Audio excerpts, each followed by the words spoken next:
Pandarambong at katiwalian ang ilang akusasyon laban kay Vice President Sara Duterte sa reklamong inihain ni dating Senador Antonio Trillanes IV at isang grupo.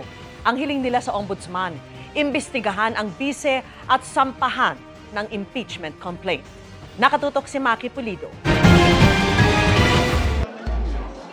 Sa inihaing reklamo sa Ombudsman ni dating Senator Antonio Trillanes IV at civil society group na The Silent Majority laban kay Vice President Sara Duterte, inakusahan nila ang bise ng plunder, malversation of public funds, graft and corruption, bribery and culpable violation of the Constitution, betrayal of public trust at other high crime.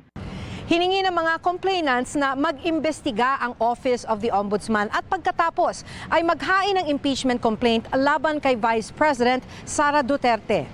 Ayon sa reklamo, guilty raw si Duterte ng graft and corruption, bribery at plunder dahil sa di umano'y maanumalyang paggamit ng 650 million pesos na kabuang halaga ng confidential funds nung kalihim pa ng DepEd at bilang Vice President.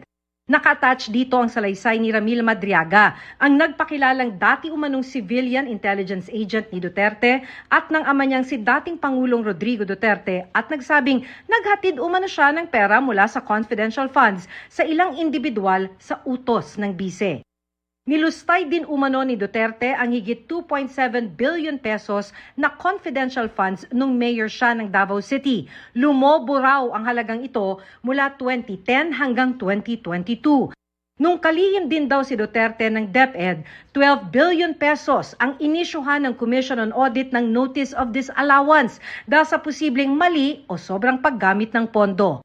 Maliban dyan, bilang kalihim, halos 7 billion pesos ang di umano'y unliquidated cash advances o hindi na ipaliwanag na gastos ng ahensya.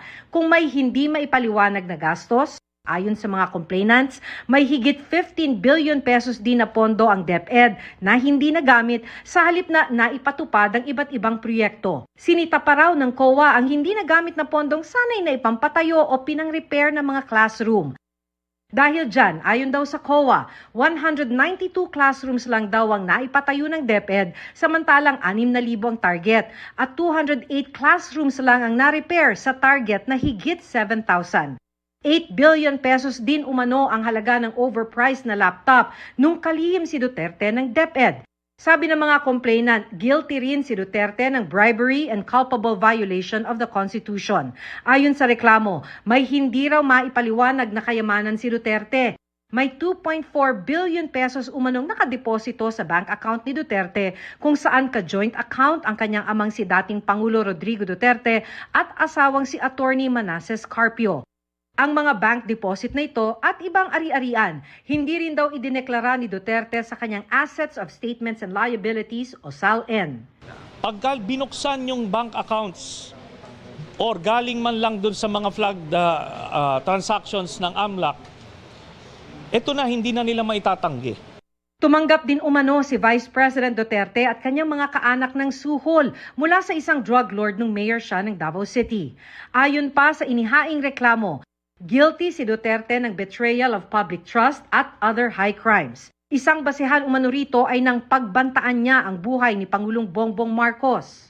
Pinapakita ng complaint na ito na una, ang kabuoang halaga ng mga nilimas o niwaldas ni Sara Duterte ay maihahanay sa mga pinakamalalaking flood control scandal. Nagsimula yung nakawan nung mayor pa lang siya. Sana naman daw, sabi ni Trillanes, aksyonan na ng Ombudsman ang reklamo laban kay Duterte. Nauna pa raw sampahan ng Ombudsman sa Sandigan Bayan si dating Senator Bong Revilla samantalang noong nakaraang taon pa may nakahain ng reklamo laban kay Duterte. Last year pa to sa Quadcom, hindi pa umuusad. Etong kay Senator Bong Revilla, linggo lang ang binilang. 90 million ang halaga. Hinihingi pa namin ang pahayag ni Vice President Duterte. Sinubukan din namin kumuha ng pahayag ng Office of the Vice President pero wala pa silang tugon. Pero dati nang sinabi ni Duterte na wala siyang personal relationship kay Madriaga, hindi rin daw siya nagbigay ng anumang utos dito at hindi raw niya ito nakausap kailanman.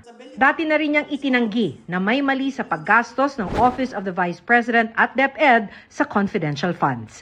Para sa GMA Integrated News, Maki Pulido, nakatutok 24 oras.